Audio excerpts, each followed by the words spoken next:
Senator Ronald Bato de la Rosa ang paratang ng artistang si Gretchen Barreto na grandstanding lang ang kanyang ginagawang pag-imbestiga sa mga nawawalang sabongero.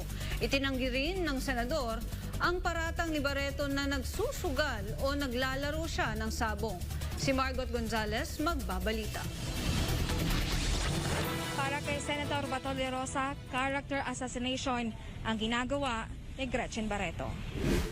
Get down to business, Bato. Stop grandstanding. Just get down to the investigation. Ang mahal ng relo ni Bato, saan kaya nanggaling yan? My God. A senator has that watch. Oh my gosh. How did Bato ever become a senator? Tingnan mo yung line of questioning niya. Kailangan talaga lawyer ang mga nakaupo.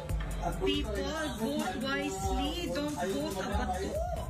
Ito ang naging Instagram story kamakailan ng artistang si Gretchen Barreto habang pinanunood nito ang ginawang pagdinig ni Senator Bato de la Rosa kasunod ng pagkawala ng 34 na sabongero dahil di umano sa game fixing sa isabong. Noong Lunes, March 21, 2022, ginanap ang ikatlong pagdinig ni Senator Bato at lumabas mula sa mga witness na si Atong Ang ang nasa likod ng pagkawala ng mga sabongero. Si Atong Ang at Gretchen ay magkalapit na magkaibigan. Sinasabi din na si Gretchen ay miyembro ng Team Alpha ng Pitmaster Group na isa sa sabong brand ng Lucky 8 Star Quest Incorporated.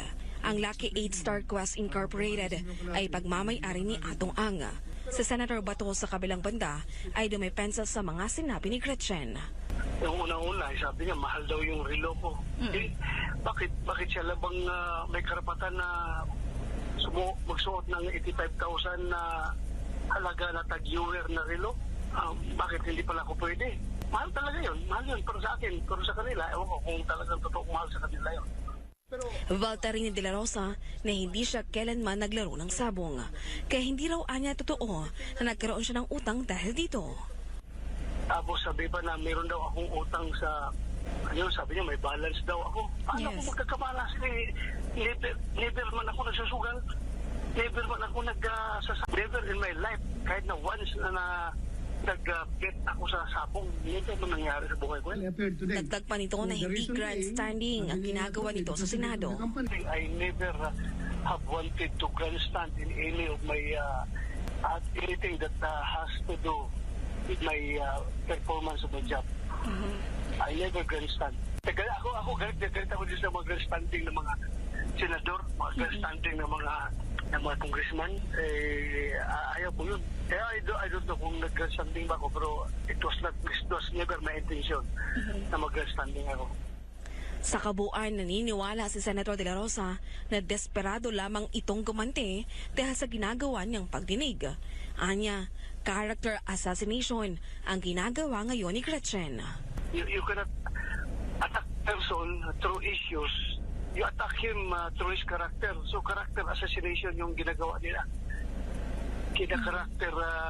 Character assassination yung ginagawa nila sa akin para lang to get back at me. Dahil wala pa sila hirap pa sila lumusot sa issues na kinaroonan nila ngayon. Ayon kay De La Rosa, magkakaroon pa ng ika-4 na pagdinig ang kanyang komite hinggil sa mga nawawalang sabongero.